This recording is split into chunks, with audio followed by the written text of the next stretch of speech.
விளையாட்டு பிரியர்களுக்கு அன்பு வணக்கம். இன்னும் ஒரு காணொளி மூலமாக சந்திக்க கிடைத்திருக்கிறது. இலங்கையில் தமிழ் பேசுகின்ற கிரிக்கெட் வீரர்களுக்கு எப்போது தேசிய அணியில் நிரந்தர இடம் கிடைக்கப் போகிறது என்கின்ற கேள்விகள் எங்கள் மத்தியில் பல காலமாக இருந்து வருகின்றன.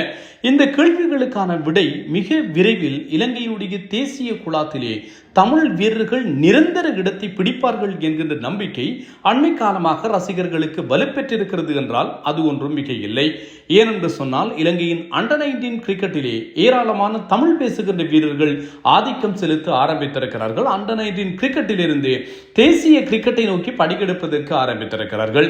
இதிலே முதலாவது விஷயம், இப்போது ஜிம்பாப்வே மற்றும் நமீபியாவிலே இடம்பெற்று வருகின்ற அண்டர் 19 வேர்ல்ட் கப். இந்த உலகக்கிண்ண ஆட்டங்களிலே இலங்கை சார்பிலே விளையாடுகின்ற 15 பேர் கொண்ட அணியிலே 4 தமிழ் பேசுகின்ற வீரர்கள் இருக்கிறார்கள் என்பது இதன் மூலமாக பறைசாற்றப்படுகிறது. அதாவது தமிழ் பேசுகின்ற வீரர்கள் திறமையை காண்பித்தால் நிச்சயமாக அவர்களுக்கு அண்டர் 19 அல்லது டொமெஸ்டிக் கிரிக்கெட்டிலேயோ அல்லது தேசிய அணிகளிலேயோ வாய்ப்பு கிடைக்கும். அதற்கான கதவுகள் திறந்துதான் இருக்கின்றன என்கின்ற சமீட்சை பலமாக சொல்லப்பட்டிருக்கிறது.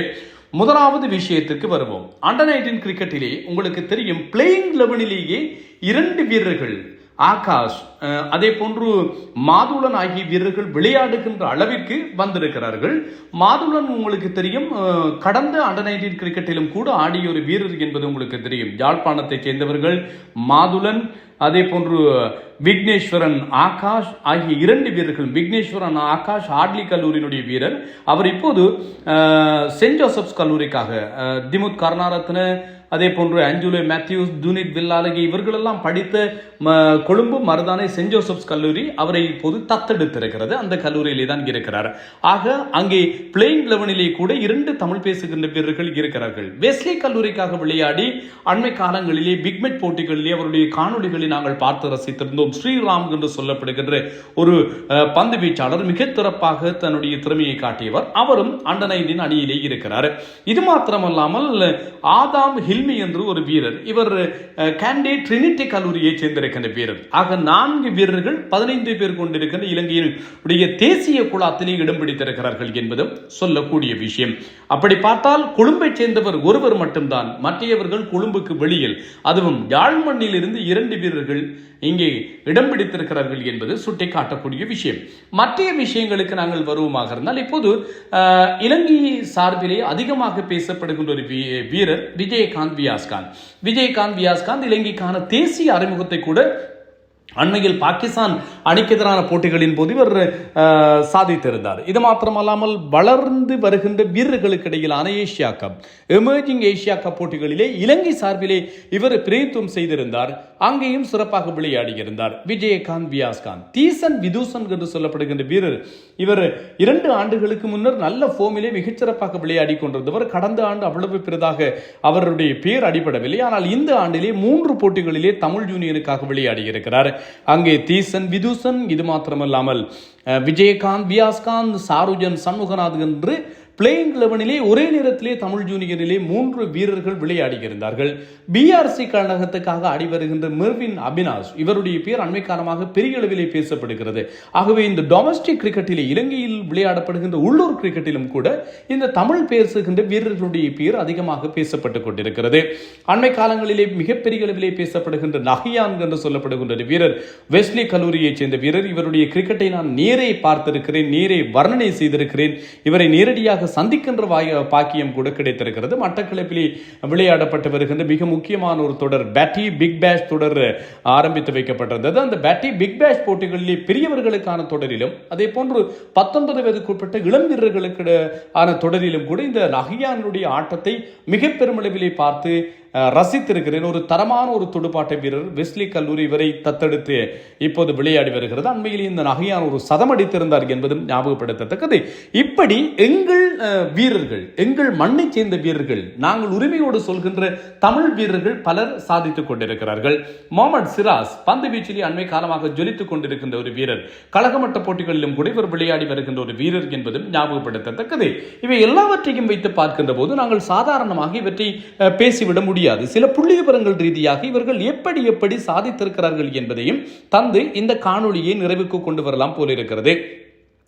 இலங்கையில் இடம்பெற்று வருகின்ற மிக முக்கியமான ஃபர்ஸ்ட் கிளாஸ் கிரிக்கெட், அதாவது இதை வைத்துக் கொண்டுதான் இலங்கையினுடைய ஏ மற்றும் தேசிய அணிகளுக்கான டெஸ்ட் போட்டிகளுக்கான வீரர்களுடைய தேர்வுக்கு மிக முக்கியமான ஒரு விடயமாக பார்க்கப்படுகின்ற இந்த மேஜர் லீக் டூர்னமெண்ட் என்று சொல்லப்படுகின்ற போட்டிகள் விளையாடப்பட்டு வருகின்றன. 14 அணிகளுக்கு இடையிலான போட்டிகள் 7 குழுக்களாக பிரிக்கப்பட்டு ஏபி என்று சொல்லி 2 குழுக்களாக பிரிக்கப்பட்டு போட்டிகள் இடம்பெறுகின்றன. இந்த போட்டிகளிலே தமிழ் யூனியன் விளையாடி வருகிறது. இவர்கள் குழு பியிலே 6வது இடத்திலே தான் இருக்கிறார்கள் என்பது சுட்டிக்காட்டத்தக்கது. முகமது சிராஸ், அதே போன்று மோபின், அபினாஷ் ஆகிய வீரர்கள் விளையாடி வருகின்ற பிஆர்சி கழகத்தை நாங்கள் பார்ப்போமாக இருந்தால் இந்த பிஆர்சி கழகமும் தமிழ் யூனியன் இருக்கின்ற அதே கழகத்திலே தான் இருக்கிறது. குரூப்லே 4வது இடத்திலே இருக்கிறார்கள். இப்படி இருக்கின்ற போது இந்த முதல் சுற்று ஆட்டங்களினுடைய அடிப்படையில் புள்ளி விவரங்களை நாங்கள் பார்த்தால் அதிகமான ஓட்டங்களை குவித்தவராக சாருஜன் சண்முகநாதன் இருக்கிறார். மேத்யூஸ், சந்திமால், குரூஸ் புள்ளே, அதே போன்று ரமேஷ் மெண்டிஸ், பவான் ரத்நாயக், இப்படி பல வீரர்கள், அஷேன் பண்டார, சாமிக்க கருணாரத்ன, சந்திமால் என்று பல வீரர்கள் இலங்கையினுடைய தேசிய குழாத்திலே அதிகம் பேசப்படுகின்ற வீரர்கள். மினோத் பானுக்க, இவர்களெல்லாம் இருக்கின்ற இந்த பட்டியலிலே முதலிடம் யாருக்கு கிடைத்திருக்கிறது என்று சொன்னால் நம்மவர் சாருஜன் சண்முகநாதனுக்கு கிடைத்திருக்கிறது. சாருஜன் சண்முகநாதன் இலங்கையினுடைய எதிர்கால விக்கெட் காப்பாளர், எதிர்கால நம்பர் 3க்கான வீரர், இல்லாவிட்டால் ஒரு 5ஆம் 6ஆம் இலக்கங்களிலே வந்து ஆடக்கூடிய ஒரு வல்லமை பொருந்திய ஒரு வீரராகவும் தன்னை தகவமைத்துக் கொள்கிறார். மிகச்சிறப்பான வீரர் நாதன் சண்முகநாதனுடைய மகன் சாருஜன் சண்முகநாதன் தமிழ் யூனியனுக்காக விளையாடி வருகிறார். இந்த மேஜர் லீக் டூர்னமெண்ட்டுகளிலே 3 சதத்தை அடித்திருக்கிறார். இந்த தொடரிலே அதிகமான சதத்தை விளாசியவர் என்கின்ற பெருமை சாருஜன் சண்முகநாதனுக்கு தான் கிடைத்திருக்கிறது. 6 போட்டிகளிலே விளையாடி இருக்கிறார். இது 3 நாட்கள் கொண்ட போட்டி என்பது குறிப்பிடத்தக்கது. 6 போட்டிகள், 11 இன்னிங்ஸ்கள், 3 ஆட்டம் இழக்கவில்லை. 559 ஓட்டங்களை குவித்திருக்கிறார். அதிகபட்சம் 123, சராசரி 69.87 ஆக இருக்கிறது. இதிலே சதங்கள் 3, அரைச்சதங்கள் 2 என்பது குறிப்பிடத்தக்கது. 559 ஓட்டங்களோடு முதலிடத்தில் இருக்க வீரசிங் என்று சொல்லப்படுகின்ற வீரர், இவர் 488 ஓட்டங்களோடு 2வது இடத்தில் இருக்கிறார்.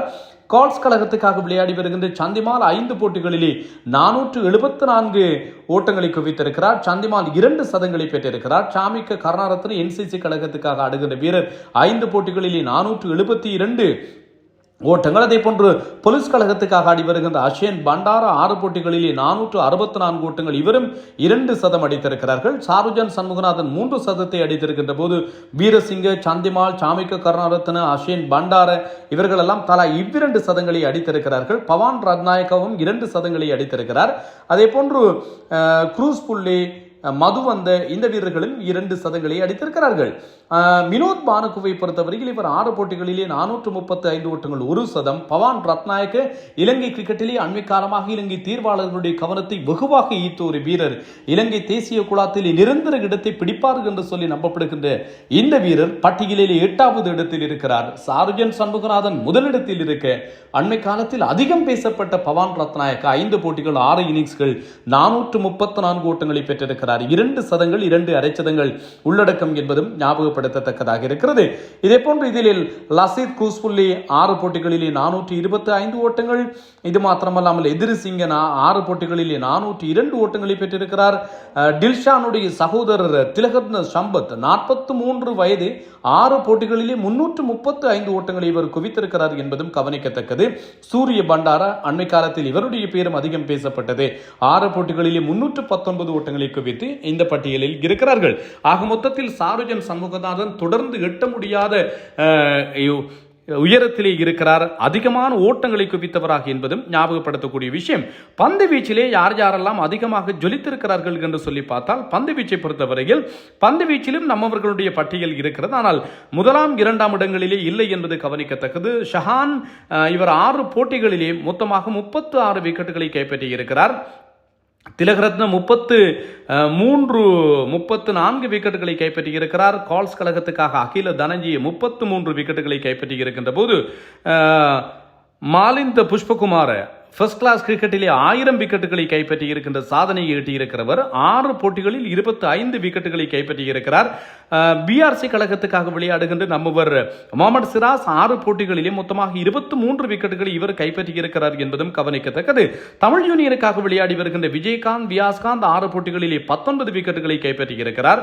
அதே போன்று தமிழ் யூனியனுக்காக விளையாடி வருகின்ற தீசன் விதுசன் 3 போட்டிகளில் 6 இன்னிங்ஸ்களில் 14 விக்கெட்டுகளை கைப்பற்றி இருக்கின்ற போது நேற்றைய நாளில் அதிகம் அதிகம் பேசப்பட்டிருந்த வீரர் பிஆர்சி கழகத்துக்காக விளையாடி வருகின்ற யாழ்ப்பாணத்தினுடைய மைந்தன் மெர்வின் அபினாஸ் பிஆர்சி கழகத்துக்காக விளையாடுபவர் 3 போட்டிகளிலே 11 விக்கெட்டுகளை கைப்பற்றியிருக்கிறார். நேற்று 6 விக்கெட்டுகளை கைப்பற்றியிருந்தவர் இன்று 7வது விக்கெட்டையும் கைப்பற்றியிருந்தார். 112 ஓட்டங்களுக்கு 7 விக்கெட்டுகளை கைப்பற்றியிருந்தவர். மொத்தமாக 5 இன்னிங்ஸ்களில் மெர்வின் அபினாஷ் 11 விக்கெட்டுகளை கைப்பற்றி இருக்கிறார் என்பதும் சுட்டிக்காட்டத்தக்கது. ஆக மொத்தத்தில் நான் குறிப்பிட்ட வீரர்கள் முகமது சிராஸ், விஜயகாந்த், வியாஸ்காந்த், தீசன், விதுசன், மெர்வின் அபினாஸ் என்று சொல்லி தமிழ் பேசுகின்ற வீரர்கள் இலங்கை தேர்வாளர்களை கவனத்தை ஈர்க்கத்தக்க வகையில் தங்களுடைய திறமைகளை வெளிப்படுத்தி வருகிறார்கள் என்பதுதான் சிறப்பான மனது நிறைந்த பாராட்டத்தக்க ஒரு விடயமாக இருக்கிறது. ஆகவே சாருஜன் சண்முகநாதனுக்கு எங்களுடைய வாழ்த்துக்களை சொல்லிக் கொள்ளலாம். லீடிங் ரன் கெட்டராக இருக்கிறார், முதலிடத்திலே இருக்கிறார் சாருஜன் சண்முகநாதன். அவருக்கு மிக அருமையான வாய்ப்பு இம்முறை கிடைத்திருக்கிறது. மிக அருமையாக தன்னுடைய ஆட்டங்களை வெளிப்படுத்துவதற்கான வாய்ப்பு கிடைத்திருக்கிறது. வாழ்த்துக்கள். இவரோடு சேர்ந்து சாதித்திருக்கின்ற வீரர்களுக்கும் வாழ்த்துக்கள். தமிழ் யூனியன் கழகத்தை நாங்கள் நிச்சயமாக புகழ்ந்துதான் ஆக வேண்டும். தமிழ் பேசுகின்ற வீரர்களுக்கு முன்னைய காலங்களிலே தமிழ் யூனியன் என்று பெயரை வைத்துக் கொண்டிருந்தார்கள். ஆனால் தமிழ் பேசுகின்ற வீரர்கள் யாரும் விளையாடுவது குறைவு. இப்போது தமிழ் வீரர்களுக்கும் வாய்ப்புகளை இவர்கள் கொடுத்து வருகிறார்கள் என்பதும் குறிப்பிடத்தக்கது. நம்பிக்கைகளோடு காத்திருங்கள். நம்மவர்கள் வெகு விரைவிலே இலங்கையினுடைய தேசிய குழாத்தில் இப்போது அண்டர்-19 கிரிக்கெட்டை அலங்கரிப்பது போன்று தேசிய குழாத்தில் நிரந்தர இடத்தை பிடிப்பார்கள் என்கின்ற நம்பிக்கையோடு நாம் காத்திருக்கலாம். நான் தில்லையம்பலம் தரணிதரன் இன்னும் ஒரு காணொளியில் சந்திக்கும் வரை அன்பு வணக்கங்களோடு விடைபெறுகின்றேன்.